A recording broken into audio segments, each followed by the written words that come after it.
Hello friends, Reverend Kevin Porter, your Stated Clerk here with Betsi Moise, who is the resource person for all things related to clerks of session, especially when it comes to statistical reporting and session records. And our purpose of our video today is to share some information and some helpful tips for you clerks of session as you engage in the work of completing and inputting your annual statistical report. Just a word about it. This report is important on a number of different levels. First, the information provides a snapshot of the life of your congregation, a way of telling your congregation's story from the number of baptisms to the celebration of your members' lives. Taken together, the statistical reports of all of our churches give us a similar snapshot of our denomination. Also, on a very practical level, the data regarding your active membership is how the denomination determines the assessment for your per capita. So, for example, the numbers that you're putting in for this report reflecting your 2024 statistics will show up as the basis for your 2026 invoice for per capita. So it's very important. And lastly, on a more global level, the demographic and financial information from these reports will also help us discern what God is doing in the midst of the larger church and maybe give us some inkling of where God may be calling us to go. So, with all that being said, before we go any further, I want to say thank you for taking on that role of being the clerk of session, a very unique ministry, and every congregation only has one, but you're not doing your work alone. That's why we're here. So, Betsy's going to walk through some of the important things that you need to know as you get ready to do your report for this year.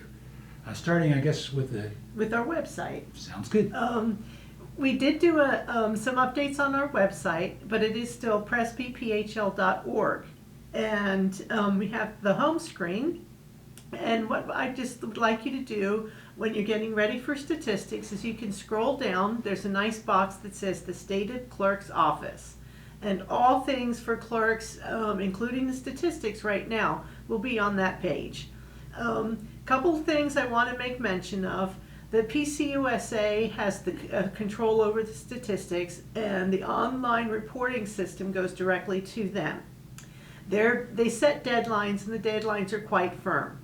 The first deadline that the churches need to know is February 15th is the last date that you can enter statistics as a church.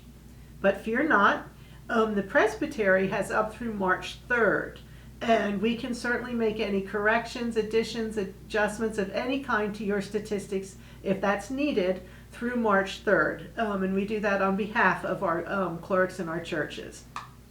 So without further ado, what I'm going to do is show you on the screen. The first thing I have there for us for information is a picture of what it will look like when you go to the link, and we'll go to the link in just a minute. But this is where you will need your user ID and your password. If you do not have that, just please contact me because I have access to all the passwords. So the first thing you'll want to do is go please click here to access the online reporting site. So when you first click on the link, what will come up is a login, and that's the username and password. You will need your username and password, and the user ID is normally the PIN number plus a 0 at the beginning, unless you're a 5-digit PIN number. So once you've put in your username and password, you'll come up to this screen, and that's your individual church screen. We're using a church as an example here. And you'll see when you first look at it, you have a tab for the church, a tab for the clerk, and a tab for statistical questions. And what we're going to be interested in today is the statistical question. So you can just go ahead and hit that tab. There is some general instructions when you first hit the tab. If you need more information or more detail, you can go down to the bottom of that screen, and what that will do is link you to an FAQ page for all types of information that you will need for statistical reporting. That link is very helpful for different facts, information you might need to acquire from your church and from your session prior to putting in your statistics.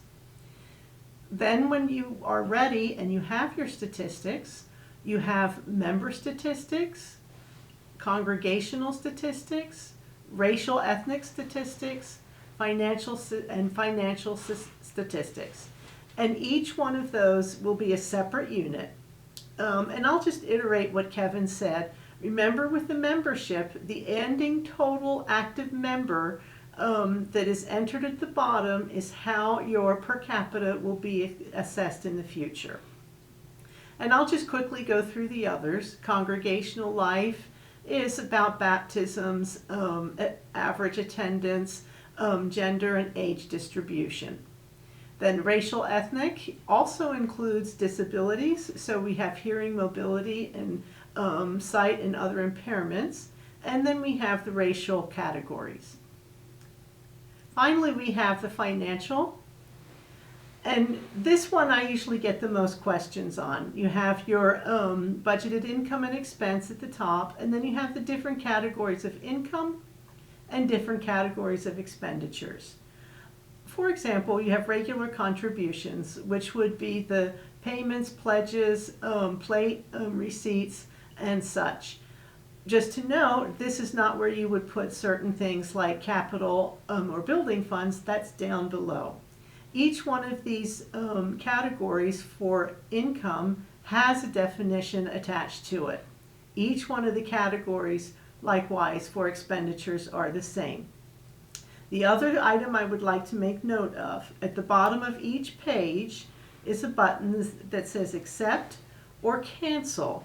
Cancel if you've put in a lot of incorrect information, for example. That's at the bottom of each of these categories, whether it's member statistics or racial ethnic, any one of them. The warning I want to give you is that if you hit that accept button, you cannot go back and change on a particular page.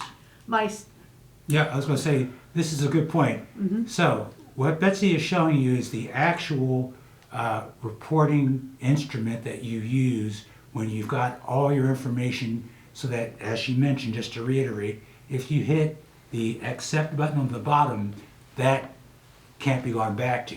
So, many of you may be asking, how do I work with this as a kind of a worksheet to get the information together so that maybe you can share it with your session before actually putting it into this document?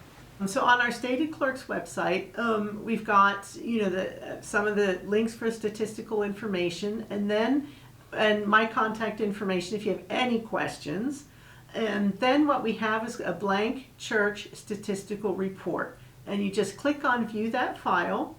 This is interactive, and you can even fill it out online, or you can just download it, print it, and handwrite in all of the information. This is helpful when you have multiple sources for information, whether or not you're checking for attendance or if you're checking some of the financials. You can have this form handy for all of your other personnel, whether it's your treasurer or Sunday school director. Those types of people will be able to give you that information, and then you'll have it all in one sheet.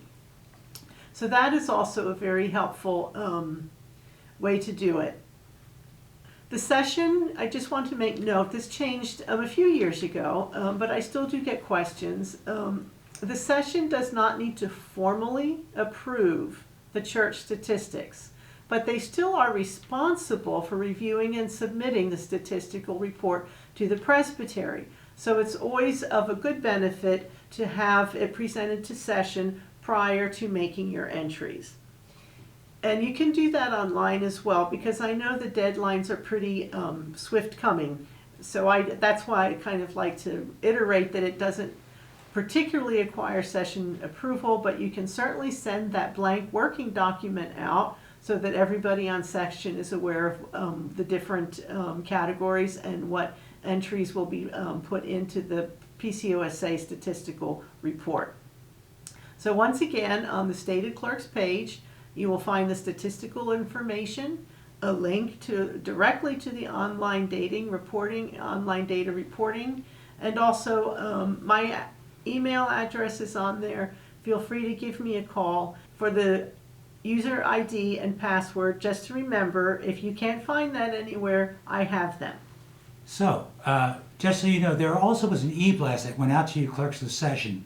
It went out on January 6th, and it has, Yep, it has all of this information in that e-blast. The link directly to the reporting site, my information, a blank statistical report, and the deadlines. All the information you need for our statistics. okay, thank you very much, Betsy, for all of that. I just want to reiterate again, if you have any questions or concerns, contact, not me, Betsy. And her email is on the screen right before you now. Feel free to make use of us to be able to be a resource to you. And once again, thank you. No matter how big your session is, whether your church has no minister or multiple ministers, every congregation only has one clerk of session. And we're grateful for your work and your ministry. But once again, even though one congregation only has one, you have support here. Yes, thank you. God bless you.